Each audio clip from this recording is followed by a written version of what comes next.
வணக்கம் சுட்டீஸ். நான் தான் உங்களோட ஜீபும்பா பேசுறேன். நீங்க எல்லாரும் எப்படி இருக்கீங்க? இன்னைக்கு நான் உங்களுக்கு ஒரு நல்ல கதை சொல்றதுக்காக வந்திருக்கேன்.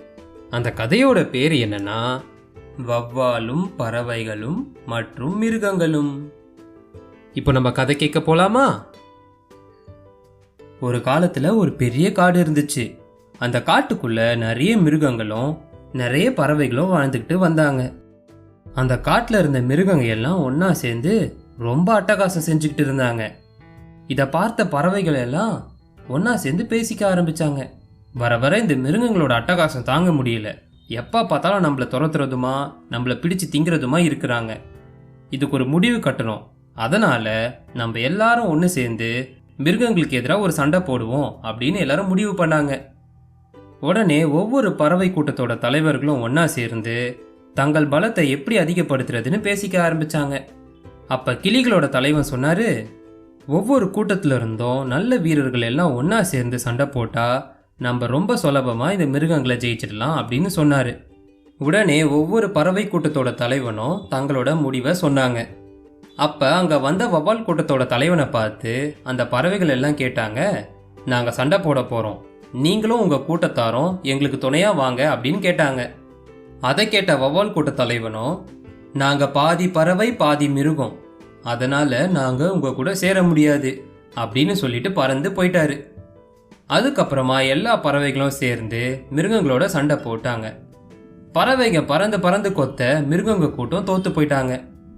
அதுக்கப்புறமா மிருகங்கள் எல்லாம் ஒன்னா சேர்ந்து, சிங்கம் இந்த காட்டிலேயே நம்ம தான் பலசாலி, ஆனா இந்த பறவைகள் எல்லாம் நம்மளை எப்படி தோக்கடிச்சாங்க தெரியுமா?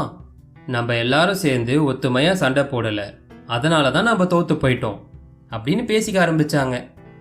அதனால ஒவ்வொரு மிருக கூட்ட தலைவனும் தங்களோட கூட்டத்தோட வந்து அடுத்த சண்டையில பெருங்கூட்டமா போய் அந்த பறவைங்களை அடிச்சு விரட்டணும் அப்படின்னு முடிவு பண்ணாங்க.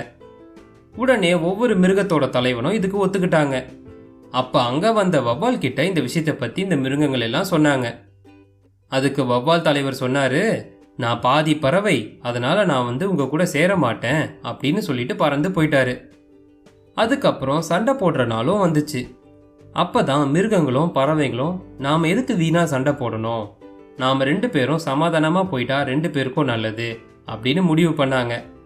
2 பேரும் கை குலுக்கி நண்பர்களா மாறிட்டாங்க. உடனே இந்த விஷயம் காடு முழுவதும் பரவ ஆரம்பிச்சுது. எல்லாரும் சந்தோஷமா வெற்றி கொண்டாட்டத்தை கொண்டாட ஆரம்பிச்சாங்க. அப்ப பறவைகளோட சேர்ந்து வெற்றி கொண்டாட்டத்தில் கலந்து கொள்ள வந்துச்சு இந்த வவ்வால். நீ தான் எங்க கூட சேர மாட்டியே அப்படின்னு சொல்லிட்டல்ல, அப்புறம் எதுக்கு நீ இங்க வந்த அப்படின்னு எல்லா பறவைகளும் அந்த வவ்வாலை துரத்தி விட்டுட்டாங்க. உடனே மிருகங்க பக்கம் போச்சு அந்த வவ்வால். நீ தான் பறவைன்னு சொல்லிட்டு எங்க கூட சேர மாட்டேன்னு சொல்லிட்டு போயிட்டல்ல, அப்புறம் எதுக்கு எங்க கிட்ட வந்த அப்படின்னு சொல்லி அந்த மிருகங்களும் அந்த வவ்வாலை துரத்தி விட்டுட்டாங்க.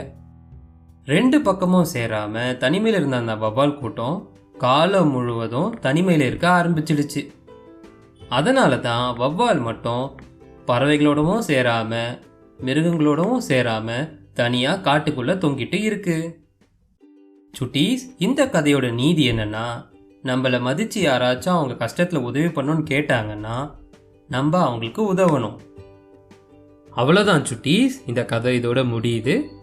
இந்த கதை உங்க எல்லாருக்குமே பிடிச்சிருக்கோன்றத நான் நம்புறேன். இதே மாதிரி ஒரு நல்ல கதையோட நான் உங்களை சீக்கிரமாவே சந்திக்கிறேன். அது வரைக்கும் உங்க ஜீபும்பா கிட்ட இருந்து டாடா பாபாய்.